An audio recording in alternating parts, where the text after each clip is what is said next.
ಕರ್ನಾಟಕ ರಾಜ್ಯದಲ್ಲಿ ಎರಡನೇ ಹಂತದ ಚುನಾವಣೆಯ ಮೇ 7ನೇ ತಾರೀಕಿನಂದು ನಿಗದಿಯಾಗಿರ್ತಕ್ಕಂಥ ಈ ಒಂದು ಚುನಾವಣೆಯಲ್ಲಿ ಶಿವಮೊಗ್ಗದ ಲೋಕಸಭಾ ಕ್ಷೇತ್ರದಿಂದ 3 ಬಾರಿ ಈಗಾಗಲೇ ನಿಮ್ಮೆಲ್ಲರ ಆಶೀರ್ವಾದವನ್ನ ಹೆಚ್ಚಿನ ರೀತಿಯಲ್ಲಿ ಪಡೆದಿರ್ತಕ್ಕಂಥ, ನಿಮ್ಮೆಲ್ಲರ ಒಂದು ಪ್ರೀತಿ ವಿಶ್ವಾಸದ ಅಭಿಮಾನವನ್ನ ಪಡೆದಿರ್ತಕ್ಕಂಥ ಆತ್ಮೀಯ ಸ್ನೇಹಿತರು ಆಗಿರ್ತಕ್ಕಂಥ BY ರಾಘವೇಂದ್ರ ಅವರು ಇವತ್ತು ನಾಮಪತ್ರವನ್ನ 4ನೇ ಬಾರಿ ನಿಮ್ಮೆಲ್ಲರ ಆಶೀರ್ವಾದವನ್ನ ಪಡೆಯಲಿಕ್ಕೆ ಶಿವಮೊಗ್ಗ ಜಿಲ್ಲೆಯ ತಂದೆ ತಾಯಂದಿರು ಯುವಕರ ಒಂದು ಆಶೀರ್ವಾದ ಪಡೆಯಲಿಕ್ಕೆ ಇವತ್ತು ನಾಮಪತ್ರವನ್ನ ಸಲ್ಲಿಸಿದ್ದಾರೆ. ಇವತ್ತು ಅವರ ಪರವಾಗಿ ಒಂದು ಐತಿಹಾಸಿಕವಾದಂತಹ ಒಂದು ಮೆರವಣಿಗೆಯ ಕಾರ್ಯಕ್ರಮ ಶಿವಮೊಗ್ಗ ನಗರದಲ್ಲಿ.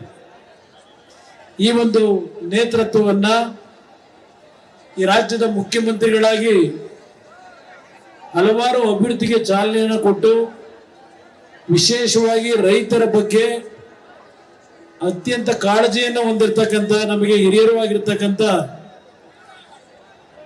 ಸನ್ಮಾನ್ಯ ಯಡಿಯೂರಪ್ಪಾಜಿ ಅವರ ನೇತೃತ್ವದಲ್ಲಿ ನಮ್ಮ ಮತ್ತೊಬ್ಬ ಮಾಜಿ ಮುಖ್ಯಮಂತ್ರಿಗಳು, ಆತ್ಮೀಯ ಸ್ನೇಹಿತರು ಆಗಿರ್ತಕ್ಕಂಥ, ಇದೀಗ ತಾನೇ ಮಾತಾಡಿರ್ತಕ್ಕಂಥ ಬಸವರಾಜ ಬೊಮ್ಮಾಯಿ ಅವರು ಸಹ ಈ ಒಂದು ಕಾರ್ಯಕ್ರಮದಲ್ಲಿ ಭಾಗವಹಿಸಿದ್ದಾರೆ. ನಮ್ಮ ಶಿವಮೊಗ್ಗ ಜಿಲ್ಲೆಯ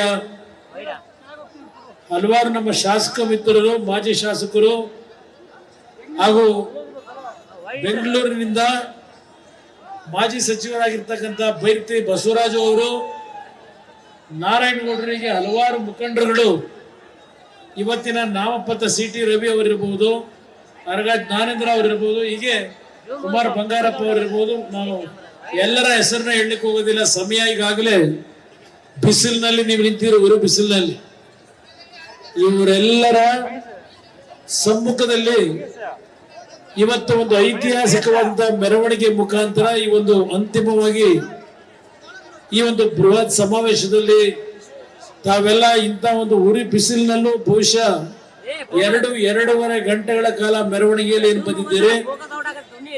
ನಿಮ್ಮ ಈ ಒಂದು ಪ್ರೀತಿ ಅಭಿಮಾನಕ್ಕೆ ಯಡಿಯೂರಪ್ಪನವರ ಪರವಾಗಿ, ರಾಘವೇಂದ್ರ ಅವರ ಪರವಾಗಿ ನಿಮ್ಮೆಲ್ಲರಿಗೆ ನನ್ನ ಹೃದಯ ತುಂಬಿದ ಅಭಿನಂದನೆಗಳನ್ನ ಸಲ್ಲಿಸಲಿಕ್ಕೆ ಬಯಸ್ತಾ ಇದ್ದೇನೆ. ಈಗಾಗಲೇ ಬಸವರಾಜ ಬೊಮ್ಮಾಯಿ ಅವರು ಯಡಿಯೂರಪ್ಪನವರ ವಿಷಯದಲ್ಲಿ ಚರ್ಚೆ ಮಾಡಿದ್ದಾರೆ. ರಾಘವೇಂದ್ರ ಅವರು ಯಾವುದೇ ರೀತಿಯ ದೊಡ್ಡ ಮಟ್ಟದ ಪ್ರಚಾರವನ್ನ ಪಡೆದಿದೆ, ಅತ್ಯಂತ ಒಂದು ಸರಳ ಸೌಮ್ಯ ಸ್ವಭಾವದ ಒಂದು ನಡವಳಿಕೆಯನ್ನು ಅವರೇನು ಹೊಂದಿದ್ದಾರೆ. ನಾನೇನು ಅವ್ರನ್ನ ಗಮನಿಸಿದ್ದೇನೆ. ಇವತ್ತು ಶಿವಮೊಗ್ಗ ಮತ್ತು ಶಿವಮೊಗ್ಗ ಜಿಲ್ಲೆಯ ನಗರ ಮತ್ತು ಗ್ರಾಮೀಣ ಪ್ರದೇಶದ ಅಭಿವೃದ್ಧಿಗೆ ಒಂದು ದೊಡ್ಡ ಮಟ್ಟದ ಕೊಡುಗೆಯನ್ನ ಅವರು ಕೊಟ್ಟಿರ್ತಕ್ಕಂಥದ್ದನ್ನ ಬಹುಶಃ ನಿಮ್ಮೆಲ್ಲರ ಒಂದು ಹೃದಯದಲ್ಲಿ ಇಟ್ಕೊಂಡಿದ್ದೀರಿ ಅಂತಕ್ಕಂಥದ್ದು ನನ್ನ ಅಭಿಪ್ರಾಯ. ಇವತ್ತು ದೇಶದಲ್ಲಿ ನರೇಂದ್ರ ಮೋದಿ ಅವರು ಈ ದೇಶದ ಭದ್ರತೆಗೆ, ಈ ದೇಶದ ಆರ್ಥಿಕ ನೀತಿಗಳನ್ನ ಸದೃಢಗೊಳಿಸಲಿಕ್ಕೆ ಇವತ್ತು ನರೇಂದ್ರ ಮೋದಿ ಅವರು ಅನಿವಾರ್ಯ, ಅವರ ನಾಯಕತ್ವ ಇವತ್ತು ಅನಿವಾರ್ಯ ಅಂತಕ್ಕಂಥದ್ದು ಇಡೀ ದೇಶದಾದ್ಯಂತ ನಾವೇನು ಜನತೆಯ ಭಾವನೆಯನ್ನ ಕಾಣ್ತಾ ಇದ್ದೇವೆ. ಇವತ್ತು ಇಂಥ ಒಂದು ಸಂದರ್ಭದಲ್ಲಿ ಯಾವೊಂದು ಮೈತ್ರಿಯ ಒಂದು ಒಡಂಬಡಿಕೆಯನ್ನ ಭಾರತೀಯ ಜನತಾ ಪಕ್ಷ ಮತ್ತು JDS ಪಕ್ಷದ ಹೊಂದಾಣಿಕೆಯನ್ನ ಮಾಡಿರ್ತಕ್ಕಂಥದ್ದು ನಮ್ಮಗಳ ವೈಯಕ್ತಿಕ ಸ್ವಾರ್ಥಕ್ಕಿಂತ ಹೆಚ್ಚಾಗಿ ನಮ್ಮ ರಾಜ್ಯದ ಹಲವಾರು ನೀರಾವರಿ ಯೋಜನೆಗಳು ಕಾಂಗ್ರೆಸ್ನ ಅಪರಾಧದಿಂದ ಕೆಲವೆಲ್ಲ ನಿಂತು ಹೋಗಿದ್ದಾವೆ.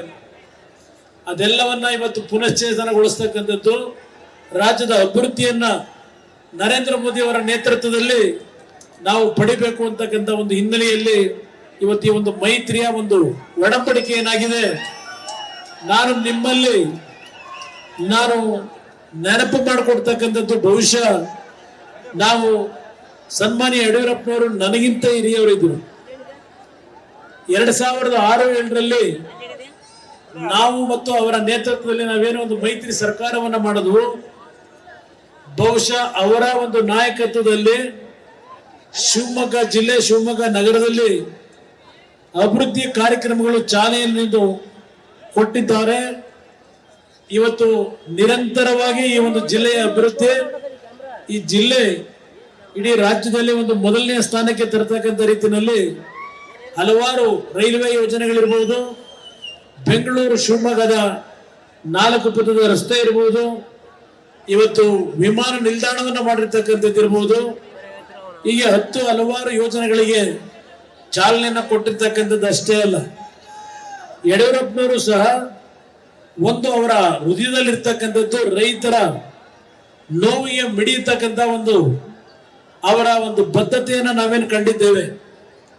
ನಿಮಗೆ ನಾನು ನೆನೆಸ್ಕೊಡ್ತೇನೆ, ಯಾವೊಂದು ನರೇಂದ್ರ ಮೋದಿ ಅವರ ಸರ್ಕಾರದಲ್ಲಿ ರೈತರ ಬದುಕನ್ನು ಸರಿಪಡಿಸಲಿಕ್ಕೆ ಪ್ರಧಾನ ಮಂತ್ರಿ ಸಮ್ಮಾನ್ ಯೋಜನೆಯನ್ನ ಪ್ರಾರಂಭ ಮಾಡಿದ್ರು. ಕಿಸಾನ್ ಯೋಜನೆಯನ್ನ 6,000 ರೂಪಾಯಿಗಳನ್ನ ಪ್ರತಿ ವರ್ಷ ರೈತರ ಕೃಷಿ ಚಟುವಟಿಕೆಗೆ ಕೊಡ್ತಕ್ಕಂತ ಒಂದು ತೀರ್ಮಾನವನ್ನ ಮಾಡಿದ್ರು ನರೇಂದ್ರ ಮೋದಿ ಅವರು. ಅದಕ್ಕೆ ಬೆಂಬಲವಾಗಿ ಯಡಿಯೂರಪ್ಪನವರು ಮುಖ್ಯಮಂತ್ರಿಗಳಾಗಿ 2019ರಲ್ಲಿ 4,000 ರೂಪಾಯಿಗಳನ್ನ ರೈತರಿಗೆ ಹೆಚ್ಚುವರಿಯಾಗಿ ಕೊಡೋದ್ರ ಮುಖಾಂತರ ವರ್ಷಕ್ಕೆ 10,000 ರೂಪಾಯಿಗಳನ್ನ ರೈತರ ಕೃಷಿ ಚಟುವಟಿಕೆಗಳಿಗೆ ಕೊಡ್ತಕ್ಕಂಥ ತೀರ್ಮಾನವನ್ನು ಏನ್ ಮಾಡಿದ್ರು. ಅದು ರೈತರ ಬಗ್ಗೆ ಅವ್ರಿಗಿರ್ತಕ್ಕಂಥ ಕಾಳಜಿ ಇರ್ತಕ್ಕಂಥದ್ದನ್ನ ಈ ಸಂದರ್ಭದಲ್ಲಿ ನಾನು ಹೇಳಲಿಕ್ಕೆ ಬಯಸ್ತಾ ಇದ್ದೇನೆ. ಅದಷ್ಟೇ ಅಲ್ಲ, ನಾವು ಅವರು ಒಟ್ಟಾಗಿ ಕೆಲಸವನ್ನು ಮಾಡಬೇಕಾದ್ರೆ ಯಾವೊಂದು ಮಹಿಳೆಯರ ಬಗ್ಗೆ, ವಿಶೇಷವಾಗಿ ಹೆಣ್ಣು ಮಕ್ಕಳ ಬಗ್ಗೆ ಅವರಲ್ಲಿ ಇರ್ತಕ್ಕಂಥ ಒಂದು ಗೌರವದ ಭಾವನೆಗಳಿರಬಹುದು. ಬಡ ಕುಟುಂಬದಲ್ಲಿ ಹೆಣ್ಣು ಮಕ್ಕಳು ಜನನವಾದ್ರೆ ಆ ಹೆಣ್ಣು ಮಕ್ಕಳನ್ನು ಅಸಡ್ಡೆಯಿಂದ ಕಾಣ್ತಕ್ಕಂಥ ದಿನಗಳನ್ನು ನಾವೇನು ಕಾಣ್ತಾ ಇದ್ವು. ಅದರ ಹಿನ್ನೆಲೆಯಲ್ಲಿ ಭಾಗ್ಯಲಕ್ಷ್ಮಿ ಅಂತಕ್ಕಂಥ ಒಂದು ಕಾರ್ಯಕ್ರಮವನ್ನ ಈ ರಾಜ್ಯದಲ್ಲಿ ಪ್ರಾರಂಭ ಮಾಡೋದ್ರ ಮುಖಾಂತರ ಬಡ ಕುಟುಂಬದಲ್ಲಿ ಹುಟ್ಟತಕ್ಕಂಥ ಆ ಒಂದು ಮಗುವಿನ ಹೆಸರಿನಲ್ಲಿ 18 ವರ್ಷಕ್ಕೆ 1 ಲಕ್ಷ ರೂಪಾಯಿಗಳು ಬರ್ತಕ್ಕಂಥ ಒಂದು ವಿನೂತನವಾದಂತಹ ಯೋಜನೆಯನ್ನ ಅವತ್ತಿನ ಮೈತ್ರಿ ಸರ್ಕಾರದಲ್ಲಿ ಪ್ರಾರಂಭ ಮಾಡಿದಂಥದ್ದನ್ನ ಇವತ್ತು ಯಡಿಯೂರಪ್ಪನವರಿಗೆ ಇರ್ತಕ್ಕಂಥ ಒಂದು ಕಮಿಟ್ಮೆಂಟ್ ಹೇಳಲಿಕ್ಕೆ ಬಯಸ್ತಾ ಇದ್ದೀವಿ. ಅದಷ್ಟೇ ಅಲ್ಲ, ನಾವು ಆ ಸಂದರ್ಭದಲ್ಲಿ ರೈತರು, ನಮ್ಮ ಗ್ರಾಮೀಣ ಪ್ರದೇಶದ ತಾಯಂದರು ಈ ರಾಜ್ಯದಲ್ಲಿ ಸಾರಾಯಿ ನಿಷೇಧ ಮಾಡಬೇಕು ಅಂತಕ್ಕಂಥ ಒಂದು ನಮ್ಮ ಮೇಲೆ ಒತ್ತಡ ತಂದಾಗ ನಾನು ಮತ್ತು ಅವರು ಜೊತೆಗೂಡಿ ಏನು ಕೆಲಸ ಮಾಡಿದ್ದೇವೆ. ಆ ರಾಜ್ಯದಲ್ಲಿ ಸಾರಾಯಿಯನ್ನು ಸಂಪೂರ್ಣವಾಗಿ ನಿಷೇಧ ಮಾಡ್ತಕ್ಕಂಥ ಕಾರ್ಯಕ್ರಮವನ್ನು ಜಾರಿಗೆ ತಂದಿದ್ದೇವೆ.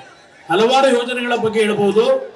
ಆದರೆ ಇವತ್ತು ಯಾವೊಂದು ಕಾಂಗ್ರೆಸ್ ಪಕ್ಷ ಕಳೆದ ಚುನಾವಣೆಯಲ್ಲಿ ಈ ರಾಜ್ಯದ ಜನತೆಗೆ ಸುಳ್ಳು ಭರವಸೆಗಳನ್ನ ಕೊಟ್ಟು ಅಧಿಕಾರಕ್ಕೆ ಏನು ಬಂದಿದ್ದಾರೆ, ಇವತ್ತೂ ಸಹ ಅವರು ಒಂದು ಮಾತು ಹೇಳಿದ್ದಾರೆ, ಕಾಂಗ್ರೆಸ್ ಅಧಿಕಾರಕ್ಕೆ ಬಂದ್ರೆ 1 ಲಕ್ಷ ರೂಪಾಯಿನ ಪ್ರತಿಯೊಂದು ಮಹಿಳೆಯರಿಗೆ ಹಣವನ್ನು ಕೊಡ್ತೀವಿ ಅಂತ ಹೇಳಿ. ಈ ದೇಶದಲ್ಲಿ 75 ಕೋಟಿ ನಮ್ಮ ತಾಯಂದ್ರಿದ್ದಾರೆ. 75 ಕೋಟಿ ತಾಯಂದ್ರಿಗೆ ಇವರು ಹಣ ಕೊಡಬೇಕು ಅಂದ್ರೆ ಸುಮಾರು 75 ಲಕ್ಷ ಕೋಟಿ ರೂಪಾಯಿಗಳು ಬೇಕು. ನಮ್ಮ ರಾಜ್ಯದಲ್ಲಿ ನಮ್ಮ ದೇಶದಲ್ಲಿ ಇರ್ತಕ್ಕಂಥ ನಮ್ಮ ಒಟ್ಟಾರೆ ಬಜೆಟ್ ಈಗಿರ್ತಕ್ಕಂಥದ್ದು 47 ಲಕ್ಷ ಕೋಟಿ. ಇದನ್ನು ಕೊಡ್ಲಿಕ್ಕೆ ಎಲ್ಲಿಂದ ದುಡ್ಡು ತರ್ತಾರೆ? ಸುಳ್ಳು ಹೇಳೋದಕ್ಕೂ ಒಂದು ಇತಿಮಿತಿ ಇರಬೇಕು. ಅದಷ್ಟೇ ಅಲ್ಲ, ಇವತ್ತು ರಾಜ್ಯದಲ್ಲಿ 5 ಗ್ಯಾರಂಟಿಗಳ ಬಗ್ಗೆ ಚರ್ಚೆಯನ್ನು ಮಾಡ್ತಾ ಇದ್ದಾರೆ. ಆ 5 ಗ್ಯಾರಂಟಿಗಳು ಸಂಪೂರ್ಣ ಎಲ್ಲರಿಗೂ ದೊರಕ್ತಾ ಇಲ್ಲ. ಆ 5 ಗ್ಯಾರಂಟಿಗಳನ್ನ ಇವತ್ತು ನಿಮಗೆ ಕೊಡಬೇಕಾದರೆ ಇವತ್ತು ಯಾವ ಬೆಲೆಯನ್ನ ಸರ್ಕಾರ ತೆರಬೇಕು ಅನ್ನೋದಲ್ಲ. ಇವತ್ತು 52,000 ಕೋಟಿ ಘೋಷಣೆಯನ್ನು ಮಾಡ್ಕೊಂಡು ಪ್ರತಿನಿತ್ಯ ಪತ್ರಿಕೆಗಳಲ್ಲಿ ಪ್ರಚಾರ ಪಡಿತಾ ಇದ್ದಾರೆ. ಇವತ್ತು ಯಾವ ಬೆಲೆಯನ್ನ ಈ ನಾಡಿನ 6.5 ಕೋಟಿ ಜನತೆ ನೀವು ಹೊತ್ಕೋಬೇಕು ಅಂತಕ್ಕಂಥದನ್ನ ನೀವು ಅರಿತುಕೋಬೇಕು. ನನ್ನ ತಾಯಂದ್ರಿಗೆ ವಿಶೇಷವಾಗಿ ಹೇಳಲಿಕ್ಕೆ ಬಯಸ್ತೇನೆ. ಒಂದ್ ಕಡೆ ಗೃಹಲಕ್ಷ್ಮಿ ಯೋಜನೆ ಹೆಸರಿನಲ್ಲಿ ನಮ್ಮ ತಾಯಂದ್ರಿಗೆ 2,000 ರೂಪಾಯಿ ಕೊಡ್ತೀವಿ ಅಂತ ಹೇಳ್ತಾರೆ. ಇನ್ನೊಂದ್ ಕಡೆ ಆ ಕುಟುಂಬದಲ್ಲಿರ್ತಕ್ಕಂಥ ಯಜಮಾನರು ನೀವುಗಳೇನು ದುಡಿಮೆ ಮಾಡಿ ಸಂಜೆ ಏನಾದ್ರೂ ನಿಮಗೆ ಇರ್ತಕ್ಕಂಥ ಒಂದು ಹವ್ಯಾಸಗಳು, ಯಾಕಂದ್ರೆ ಇತ್ತೀಚೆಗೆ ಪ್ರತಿ 100ಕ್ಕೆ 70-80 ಭಾಗ ಸಂಜೆ ಆದರೆ ಎಲ್ಲರೂ ನೀವು ರಿಲ್ಯಾಕ್ಸ್ ಮಾಡ್ಕೊಳ್ಳಿಕ್ಕೆ ಮದ್ಯದ ಅಂಗಡಿ ನಾವೇ ಪ್ರೋತ್ಸಾಹ ಕೊಟ್ಟಿದ್ದೇವೆ. ನಾವೇ ಪ್ರತಿ ವರ್ಷ ಹೆಚ್ಚಿನ ರೀತಿಯಲ್ಲಿ ತೆರೀತಾ ಇದ್ದೇವೆ.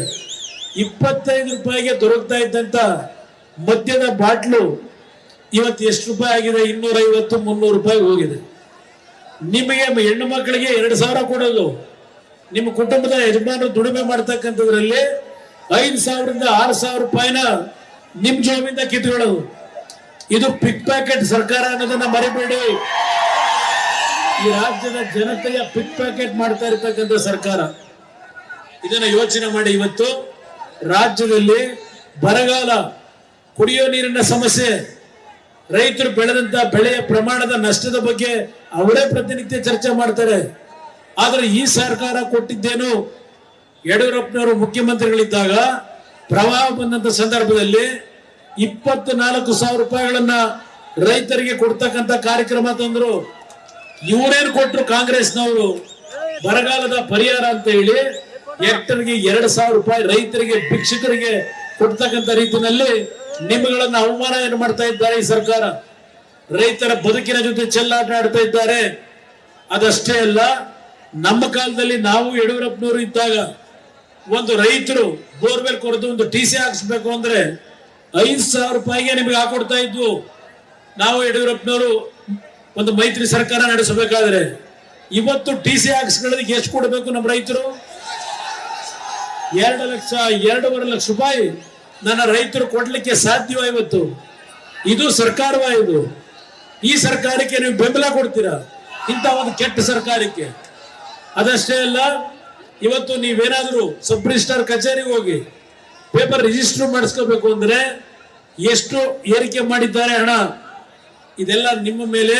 ಅದಕ್ಕೆ ಹೇಳಿದ್ದು ಈ ಸರ್ಕಾರ ಪಿಕ್ ಪ್ಯಾಕೆಟ್ ಸರ್ಕಾರ ಅಂತ ಹೇಳಿ. ನರೇಂದ್ರ ಮೋದಿ ಅವರ ಬಗ್ಗೆ ಟೀಕೆ ಮಾಡ್ತಾರೆ. ರಾಹುಲ್ ಗಾಂಧಿ ಮೊನ್ನೆ ತಮಿಳುನಾಡಿನಲ್ಲಿ ಹೋಗಿ ಒಂದು ಭಾಷಣ ಮಾಡ್ತಾರೆ. ಇವತ್ತು ಕಾಂಗ್ರೆಸ್ ಸರ್ಕಾರ ಬಂದ್ರೆ ಈ ದೇಶದಲ್ಲಿ 31 ಲಕ್ಷ ನಿರುದ್ಯೋಗದ ಸಮಸ್ಯೆಯನ್ನ ಬಗೆಹರಿಸಲಿಕ್ಕೆ ಏನು ಒಂದು ಸರ್ಕಾರದಲ್ಲಿ ಹುದ್ದೆಗಳು ಖಾಲಿ ಇದೆ ಕೇಂದ್ರ ಸರ್ಕಾರದಲ್ಲಿ, ಅದನ್ನೆಲ್ಲವನ್ನ ತುಂಬ್ತೀವಿ ಅಂತಕ್ಕಂಥ ಭಾಷಣ ಮಾಡಿದ್ದಾರೆ. ನಾನು ರಾಹುಲ್ ಗಾಂಧಿ ಅವರಿಗೆ ಕೇಳ್ತೇನೆ, ಸಿದ್ದರಾಮಯ್ಯ ಅವರಿಗೆ ಕೇಳ್ತೇನೆ, ಕರ್ನಾಟಕ ರಾಜ್ಯದಲ್ಲಿ 2,75,000 ಸರ್ಕಾರಿ ಹುದ್ದೆಗಳು ಖಾಲಿ ಇದ್ದಾವೆ, ಸರ್ಕಾರಿ ಹುದ್ದೆಗಳನ್ನ ತುಂಬಿಲ್ಲ.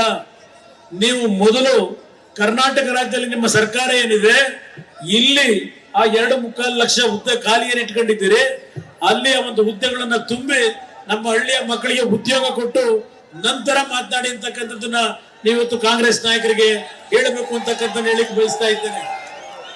ಇದು ಈ ಸರ್ಕಾರದ ಯಾವ ರೀತಿಯ ನಡವಳಿಕೆ ಗಮನಿಸಿ.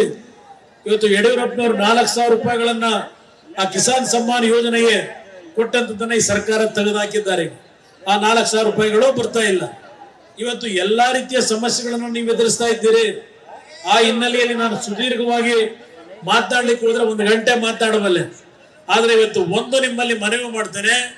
ನಾನು ಇವತ್ತು ಮಂಡ್ಯ ಚುನಾವಣೆಯ ಪ್ರಚಾರವನ್ನ ನಾನು ಚುನಾವಣೆಯಲ್ಲಿ ಸ್ಪರ್ಧೆ ಮಾಡಿದ್ರು, ಅಲ್ಲಿಯ ಕಾರ್ಯಕರ್ತರಿಗೆ ವಹಿಸಿರ್ತಕ್ಕಂಥದ್ದೇನಿದೆ. ಇವತ್ತು ನಾನು ಇಲ್ಲಿ ಬರಬೇಕಾದ್ರೆ ಕಾರಣ ಯಡಿಯೂರಪ್ಪನವರು ನಾನು ಸರ್ಕಾರ ರಚನೆ ಮಾಡಿದಾಗ 2006ರಲ್ಲಿ ಅವರು ನನ್ನ ಜೊತೆಗೂಡಿ ಸರ್ಕಾರ ಮಾಡಿದ್ರಿಂದ ಈ ಕುಮಾರಸ್ವಾಮಿ ಯಾರು ಅಂತಕ್ಕಂಥದ್ದು ಇಡೀ ರಾಜ್ಯದ ಜನತೆಗೆ ಪರಿಚಯ ಆದಂಥದ್ದು. ನಾನು ಅವರಿಗೆ 2006-7 20 ತಿಂಗಳ ಆಡಳಿತ ಕೊಡಬೇಕಾಗಿತ್ತು, ನಾನು ಕೊಡ್ಲಿಕ್ಕೆ ತಯಾರಾಗಿದ್ದೆ. ಹಲವಾರು ಮಧ್ಯವರ್ತಿಗಳು ನಾನು ಮಾಡದೇ ಇರ್ತಕ್ಕಂಥ ತಪ್ಪು ಈ 15-16 ವರ್ಷ ಶ್ರಮ ಪಡ್ತಕ್ಕಂಥದ್ದಕ್ಕೆ ನನಗೆ ತಲೆ ಕಟ್ಟಿಬಿಟ್ಟಿದ್ದಾರೆ. ಆದ್ರೆ ಇವತ್ತು ಒಂದು ಮಾತು ಹೇಳ್ತೇನೆ, ಇಡೀ ರಾಜ್ಯದಲ್ಲಿ ಇವತ್ತು ಸಹ ನನ್ನನ್ನ ನೀವು ಗುರುತಿಸಿದ್ರೆ ನಾನು ಯಡಿಯೂರಪ್ಪನವರು ಇಬ್ಬರು ಸೇರಿ ಒಟ್ಟಾಗಿ ಸರ್ಕಾರ ಏನ್ ಮಾಡಿದ್ವು, ಆ ಉತ್ತಮವಂತ ಸರ್ಕಾರ ಬಹುಶಃ ರಾಜ್ಯದಲ್ಲಿ ಮತ್ತೆ ನೀವೆಂದು ಕಾಣ್ಲಿಕ್ಕೆ ಸಾಧ್ಯ ಇಲ್ಲ. ಇವತ್ತು ಯಾವ ಕಾರಣಕ್ಕೆ ಶಿವಮೊಗ್ಗಕ್ಕೆ ಬಂದಿದ್ದೇನೆ, ನನ್ನ ಶಿವಮೊಗ್ಗದ ಎಲ್ಲ ತಂದೆ ತಾಯಂದರಿಗೆ ವೇದಿಕೆ ಮುಖಾಂತರ ಕೈ ಜೋಡಿಸಿ ಮನವಿ ಮಾಡ್ತೇನೆ. ಇವತ್ತು ರಾಘವೇಂದ್ರ ಅವ್ರಿಗೆ ಉತ್ತಮವಂತ ಭವಿಷ್ಯ ಇದೆ. ಇವತ್ತು ಅವರಲ್ಲಿರ್ತಕ್ಕಂಥ ಒಂದು ಸರಳ ಗುಣ, ಸೌಮ್ಯ ಸ್ವಭಾವವನ್ನು ನಾನು ಕಂಡಿದ್ದೇನೆ. ಅಭಿವೃದ್ಧಿಗೆ ಪೂರಕವಂತ ರೀತಿಯ ಅವರ ನಡವಳಿಕೆ ಏನಿದೆ, ಅವ್ರನ್ನ ಇವತ್ತು ತಾವು ಸಂಪೂರ್ಣವಾಗಿ ಆಶೀರ್ವಾದ ಮಾಡಬೇಕು ಅಂತಕ್ಕಂಥ ಮನವಿಯನ್ನ ಸಲ್ಲಿಸ್ತಕ್ಕಂಥದ್ದು ಅಷ್ಟೇ ಅಲ್ಲ, ಮುಂದಿನ ದಿನಗಳಲ್ಲಿ 2006ರಲ್ಲಿ ಯಡಿಯೂರಪ್ಪನವರು ನಾವು ಈ ರಾಜ್ಯಕ್ಕೆ ಒಂದು ಉತ್ತಮವಾದ ಸರ್ಕಾರವನ್ನು ತಂದು ಕೊಟ್ಟಿದ್ದೇವೆ. ಆ ರೀತಿಯ ಒಂದು ಸರ್ಕಾರವನ್ನ ಪುನಃ ಪ್ರತಿಷ್ಠಾಪನೆಯನ್ನ ಈ ಒಂದು ವರ್ಷದಲ್ಲೇ 2024 ಒಂದು ಹೊಸ ಬದಲಾವಣೆಯನ್ನು ತರತಕ್ಕಂಥ ಪರ್ವ ಇದೆ. ಆ ಹಿನ್ನೆಲೆಯಲ್ಲಿ ಇವತ್ತು ನಿಮ್ಮ ಮುಂದೆ ನಿಂತಿದ್ದೇನೆ. ಇವತ್ತು ರಾಹುಲ್ ಗಾಂಧಿ ಅವರು ಹೇಳ್ತಾರೆ ಇದೇನೋ ರೈತರು ಸಾಲ ಮನ್ನಾ ಮಾಡ್ತಾರಂತೆ. ಅವ್ರ ಸರ್ಕಾರ ಕಾಂಗ್ರೆಸ್ ಸರ್ಕಾರ ಬಂದ್ರೆ ರೈತರು ಸಾಲ ಮನ್ನಾ ಮಾಡ್ತಾರಂತೆ. ಯಾವಾಗ ಇವರು ರೈತರು ಸಾಲ ಮನ್ನಾ ಮಾಡಿದ್ದಾರೆ? ಕಾಂಗ್ರೆಸ್ ಸರ್ಕಾರ ಸಿದ್ದರಾಮಯ್ಯ ಅವರ ನೇತೃತ್ವದಲ್ಲಿ ರೈತರು ಆತ್ಮಹತ್ಯೆಗಳು ಮಾಡ್ಕೋತಾ ಇದ್ರು. ಯಾವುದೇ ರೀತಿಯ ರೈತರ ಒಂದು ನೆರವಿಗೆ ಬರದೆ ಈಗಾಗಲೇ ಮತ್ತೆ ರೈತರ ಆತ್ಮಹತ್ಯೆ ಪ್ರಾರಂಭ ಆಗಿದೆ. ಎಲ್ಲ ನನಗೆ ಗೊತ್ತಿಲ್ಲ, ಒಂದು ಶಾಪ ಈ ರಾಜ್ಯದಲ್ಲಿ. ಯಾವಾಗ ಕಾಂಗ್ರೆಸ್ ಸರ್ಕಾರ ಆಡಳಿತಕ್ಕೆ ಬರುತ್ತೆ ಆಗೆಲ್ಲ ಬರಗಾಲ, ನಿರಂತರ ಬರಗಾಲ. ಈ ಸರ್ಕಾರ ಕಾಂಗ್ರೆಸ್ ಸರ್ಕಾರ ಬಂದಂತ ಪ್ರತಿ ಸಂದರ್ಭದಲ್ಲಿ ಅದೇ ಯಡಿಯೂರಪ್ಪನವರು ಮುಖ್ಯಮಂತ್ರಿ ಆದಾಗ ಬರಗಾಲ ಎಲ್ಲಾದ್ರೂ ಕಂಡ್ರ? ನಾನು ಮುಖ್ಯಮಂತ್ರಿ ಆದಾಗ ಬರಗಾಲ ಕಂಡ್ರ? ಬಸವರಾಜ ಬೊಮ್ಮಾಯಿ ಮುಖ್ಯಮಂತ್ರಿ ಆಗಿದ್ದಾಗ ಬರಗಾಲ ನೋಡಿದ್ರ? ಅದರಿಂದ ನಿಮಗೆ ಕೈ ಜೋಡಿಸಿ ಮನವಿ ಮಾಡ್ತಕ್ಕಂಥದ್ದು, ನಮ್ಮ ಸಹೋದರ ಸಮಾನರಾಗಿರ್ತಕ್ಕಂಥ ರಾಘವೇಂದ್ರ ಅವರನ್ನ ಈ ಚುನಾವಣೆಯಲ್ಲಿ ಕನಿಷ್ಠ 4 ರಿಂದ 5 ಲಕ್ಷ ಮತದ ಅಂತರದಲ್ಲಿ ಈ ಚುನಾವಣೆಯಲ್ಲಿ ತಾವು ಗೆಲ್ಲಿಸಬೇಕು. ನಾನು ಇವತ್ತು JDS ನ ಕಾರ್ಯಕರ್ತರು, ಬಿಜೆಪಿಯ ಕಾರ್ಯಕರ್ತರು ಇಬ್ರು ಇವತ್ತು ಒಂದಾಗಿರ್ತಕ್ಕಂಥದ್ದು. ಒಂದು ಆಲೋಚನೆಯ ಸಮ್ಮಿಲನ ಬಿಜೆಪಿಯ ಕಾರ್ಯಕರ್ತರು, JDS ಕಾರ್ಯಕರ್ತರ ಹೊಂದಾಣಿಕೆ. ಇವತ್ತು ನನ್ನ JDS ನ ಕಾರ್ಯಕರ್ತರಿಗೂ ಮನವಿ ಮಾಡ್ತೇನೆ, ಇವತ್ತು ಹೆಚ್ಚಿನ ರೀತಿಯಲ್ಲಿ ಶ್ರಮ ವಹಿಸಿ ರಾಘವೇಂದ್ರ ಅವರು ಇವತ್ತು 5 ಲಕ್ಷ ಮತದಲ್ಲಿ ಗೆಲ್ತಕ್ಕಂಥ ಆಶೀರ್ವಾದವನ್ನ ನಿಮ್ಮೆಲ್ಲರ ಶ್ರಮದಿಂದ ಅವರಿಗೆ ನೀಡಬೇಕು ಅಂತಕ್ಕಂಥ ಮನವಿಯನ್ನು ಮಾಡಿ ನಿಮ್ಮೆಲ್ಲರಿಗೆ ವಂದಿಸಿ ನಾನು 2 ಮಾತನ್ನು ಮುಗಿಸ್ತೇನೆ. ಜೈ ಹಿಂದ್, ಜೈ ಕರ್ನಾಟಕ. ನ್ಯೂಸ್ ಫಸ್ಟ್ ನಿರ್ಭೀತಿಯಿಂದ ನಿಮ್ಮ ಪರವಾಗಿ.